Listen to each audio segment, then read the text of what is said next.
Okay, this video is a book review. The name of the book is called Quo Vadis, and I did do a movie review about this before. What had happened was in my car, I was listening to the audio CD, and my CD player broke. Then I watched the movie, did a review on that, fixed my CD car player, and now here's the whole book review. And the book is better than the movie. The movie's really good, but this is Vinicius. He's the Roman general, one of the heroes of Rome. Okay, he's going to be the sort of leading man, but there's a more interesting character. The most interesting character in the whole book is this guy, Petronius. Petronius is a brilliant man. He's actually seated right here next to Nero, the Caesar, emperor of Rome at this time. And that is Poppaea, that's his girlfriend right there. She secretly kind of likes Vinicius, and that ends up being a little bit of a problem. But his analysis and the inner dialogue is fantastic. And that's a sign of a good book when there's interesting characters that have a fascinating inner dialogue. He falls in love with Lygia. She's a barbarian princess who's held hostage by the Romans to keep peace with her barbarian tribe, and she becomes a Christian. And so here is Vinicius, smooching with Lygia, and part of it.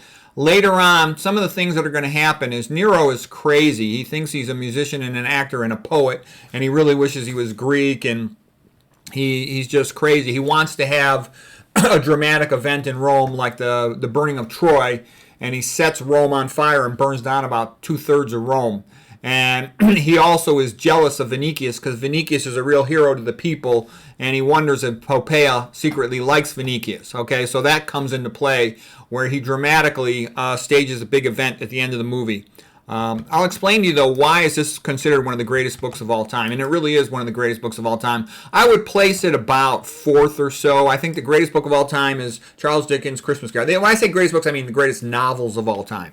Charles Dickens' Christmas Carol, I think, is the best ever. It's a real fast book. You can read it in a weekend. Number 2, Les Miserables by Victor Hugo. Number 3, Brothers Karamazov by Fyodor Dostoevsky. You can't beat the chapter, The Grand Inquisitor. And I like the example that Alyosha sets. Okay. And then, of course, for Les Miserables, Victor Hugo, Jean Valjean is just awesome. And I love the musical, the 1985 musical. It's fantastic. But every version of Les Mis is fantastic. It's one of the greatest, just an amazing book. Okay, so anyways, why is this book so great? Well, first of all, the love story is nice. The best part about the love story, I think, is the psychology of Vinicius. He really speaks his heart out, and you hear all his thoughts. And it's fascinating. And I can tell you, I went through, this phase of being young and in love, and the way every moment seems like the end of the world and stuff. That's how a young guy thinks. I was just like that. I feel like I'm listening to myself. In some ways, it's kind of embarrassing and pathetic, because if you're too in love with a girl, then she gets disgust for you. But anyways, it's good. It really is how a young man thinks. The author who wrote this book, Henryk, Sienkewicz, he really captures how people think. And that interiority of all the thinking is actually quite fascinating. Here's a quote by Arthur Schopenhauer. Hardly anything happens in a great book. For example, in Tristram Shandy, almost nothing happens. What really interests us is the interiority, the thoughts of the characters. Arthur Schopenhauer, the great German genius. All right, so anyways, that's what this book's all about. It's fantastic psychology. And Petronius is the brilliant advisor to Nero, the most sophisticated person in Rome, and Nero likes talking to him to get perspective on art, poetry, literature, theater, music, etc. He's also the uncle of Vinicius, and he helps to protect Vinicius from all the dangers. Okay, it's about 17 audio CDs, and some of the things that were great about this book, it really shows the contrast between the Roman pagans and the early Christians. And basically, Nero was this fickle, crazy person, kind of like what Stalin was to Russia, kind of like the devil. I mean, he would just get in a bad mood and kill people. If he thought a young girl was pretty, he would go on what's called a pearl hunt and just kill her family and take the young girl for himself. He was just sick in the head. And like I said, he later burned Rome, and then he didn't want to take the blame himself, so he just blamed it on the Christians. But eventually that backfired on him. One good insight in the book was this line. The Romans did not have a god they could love, and thus they could not love each other. It's just so different, the contrast between how the Romans behave. I mean, who would want to sit there in a Colosseum amphitheater and just, celebrate all the brutal, evil things that were happening in that amphitheater? Feeding people to the lions and, crucifying people and all this sick stuff. And it takes a sick population and a sick leader to want that sort of thing. Versus the Christians, Christians are the best in the world by far for art, for literature, for theater, and for drama, and it kind of shows the way they behaved to each other. It's been said they were the first ones to bring forgiveness into the world on a big scale, on a society-wide scale. So you just see that difference, and it's so obvious. And it's kind of like when you read Brothers Karamazov, the striking difference between the approach to life of the brothers. Alyosha is the best. He's kind of easygoing, kind of laid back, kind of nice, initially wanted to be a monk. And you just like him, and everybody likes him, and everywhere he goes, things get better. And Ivan was brilliant, but Ivan was too narrow in his thinking, and that messed him up, okay? And then the other brother, Demetrius, was a hothead, and that messed him up. And Shmirikov was sort of so resentful, jealous, that it messed up his life too. So there's a very useful perspective. You look at them all and go, gee, I should be like Alyosha in Brothers Karamazov. Okay, what else keeps the reader reading? Well, to keep a reader reading, usually you have to like the protagonist. And Vinicius was good, but Petronius is much more interesting. Vinicius is in love with Lygia, and he is after her in every way he possibly can be. And at first she avoids him because she thinks he's a pagan scumbag, but later on they come to love each other, okay? The protagonist must want something that holds the reader's interest, and there must be obstacles to prevent the protagonist from getting the thing they want. So Lygia is always being pulled away for whatever the reason. Initially she's imprisoned, but later she's imprisoned by Nero and all this other stuff. So that creates a lot of suspense. But like I said, the most fascinating thing was all the insights of Petronius and the contrast between the pagans and the early Christians. And St. Peter is in the book, and so is St. Paul. The Roman legion was about 1,200 men. Nero commanded 32 of those. Nero is stupid, unreasonable, fickle, impulsive. And Peter Ustinov in the movie did a good job of playing him. Let's see, Petronius, even though he's a pagan, he's the good pagan. He's the best of the pagans. Kind of like a Seneca, kind of like a Marcus Aurelius, kind of like an Epictetus, Stoics and whatnot. I'll get to the key scene, why it's called Quo Vadis, in a moment. Nero fiddled while Rome burned. Yeah, it was unbelievable. And that's sort of a recent similar thing has happened in several countries, including Hawaii. Okay, Nero said that he needed more space in Rome for building, so he did that to create space. He wanted to call his newly built city Neropolis. Here's some of the other great books here if you're interested in some of the top novels. Okay. Now here's just some paintings of like how crazy Nero was. He would want to act out scenes from Greek mythology, Greek plays. One of them was the story of Dirce where they tied a woman to a bull. So he tied a woman to a bull. The poor lady, dies from that. And Nero would just do all kinds of things like that on a whim. The life of the citizens meant nothing to him. Nero even bumped off his mother. His mother, Agrippina, he had her go out because he felt like she was being too bossy. He had her in a boat that was designed to collapse.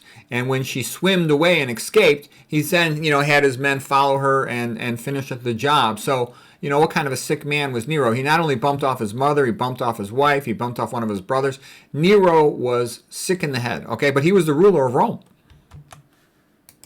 And everybody had to put up with that. So here's just a painting, The Remorse of Nero After Killing His Mother Agrippina by Waterhouse, okay?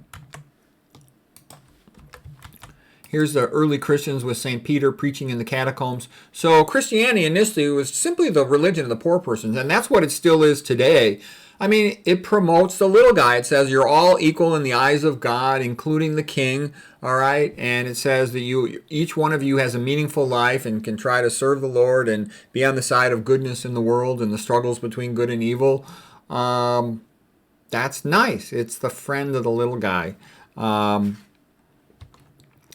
think it's the only thing that wide varieties of people, basically Christian values, not necessarily being a member of the Christian religion, but Christian values, it's the only thing that could unify people. You got countries like Japan where people do reasonably well, but it's a monoculture, so they can do well with Shinto, okay? You've got, I know some really nice people from India, really nice families, Hindus and all that, and they're wonderful families and people, but what I'm trying to say is, if you're going to have a diverse population with people from all over the world, I think Christian values, not necessarily being Christians, but just the idea of man is created in the image of God, therefore the individual is special, part divine, love thy neighbor, be nice to each other, give each other the benefit of the doubt, treat each other as you'd like to be treated, follow the 10 Commandments. All that stuff gets a society to be nice, and people have to be nice and get along with each other, otherwise things get imposed on them externally, and everybody ends up being worse off, and freedom is severely limited.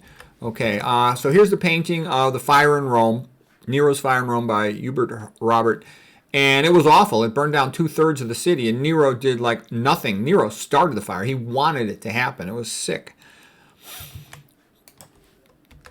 Okay, here's a picture of Nero fiddled while Rome burned, and he's playing instruments, talking about his poetry. It's insane.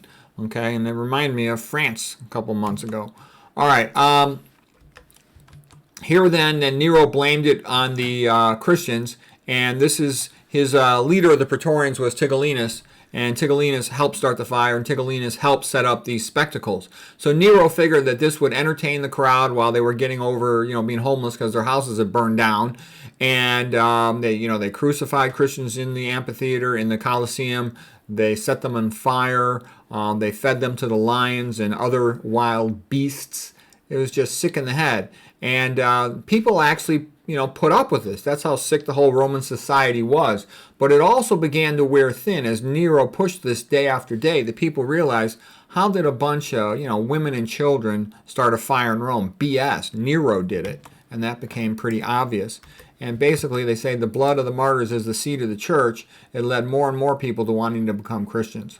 Okay, and then Nero was soon overthrown after all of this. So during these events, you can see Nero up here. He had the Christians used as torches. They put them on top of poles, and they would just light them on fire at night to provide light. Okay, that's how it was. And what I'm trying to say is, paganism ain't that different from commie what-ism. Okay, it's not. And if you don't understand that, you haven't studied history. Okay, so here is Vinicius and Lygia, the barbarian princess. And Lygia was good, but she doesn't talk that much. Okay. But she was good. She insisted Vinicius be a Christian, or she wouldn't want nothing to do with him, despite the fact that he was a super famous general in Rome. This is St. Peter's blessing them as they get married. Lygia was in prison, and they all thought she was going to be killed. Vinicius actually snuck into prison, actually in disguise. This is just a movie advertisement, but trust me, it's a fantastic book, and the movie is really good, but the book's better. The book is psychological, magnificent drama and story.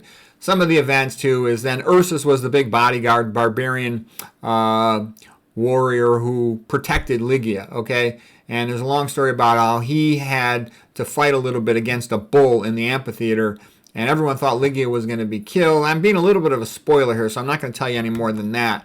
But like I said, it's great, and I usually don't like too many books or movies. I'm actually pretty fussy. Okay, and then where does it get the title from? The title comes from Quo Vadis Domine. So after all these Christians had died, St. Peter had spectacularly survived, surprisingly, and he decided that he was going to leave Rome, okay, and go preach in other areas. And while he was leaving Rome, this is after most of the stuff in the Colosseums had died down. While he was leaving Rome, he saw Christ in a vision, and he said, Quo Vadis Domine. He said, where are you going, Lord? And the Lord said, because you have abandoned my people, I am going back to Rome so I can be crucified again. And Peter said, oh, sorry, Lord, I screwed up. And he turned around and went back to Rome. Okay, and here's just another painting of this one by Anibal Carraci, this one by Giovanni Adazzi. Okay, the Italians are just great painters, man. It's beautiful. Okay, and then here's another Italian. Caravaggio painted St. Peter being crucified upside down. He said, I'm not worthy to be crucified the same way the Lord was. All right, and he really did everything you could ask a guy to do, St. Peter, for being the first pope of Rome. He deserves to be the first pope, okay? He was in there, in the prisons, blessing all the Christians, trying to drum up moral support. They sang when they were brought into the Colosseum to be slaughtered by the lions, and that's one of the things that impressed all the Roman spectators, that what kind of people are this that go to death so gracefully? And they were so good and so nice, and the more people are around them, the more they want to be like them. They want to see their happiness, their peace, their kindness and behavior. It's a great thing. Okay, so here's a famous preacher, Fulton Sheen, and he also asked the question, Quo Vadis, America, where are you going? Where are you headed? Are you sure this is where you want to go? So anyways, it's a great book. It's a great movie, and hope you enjoy it.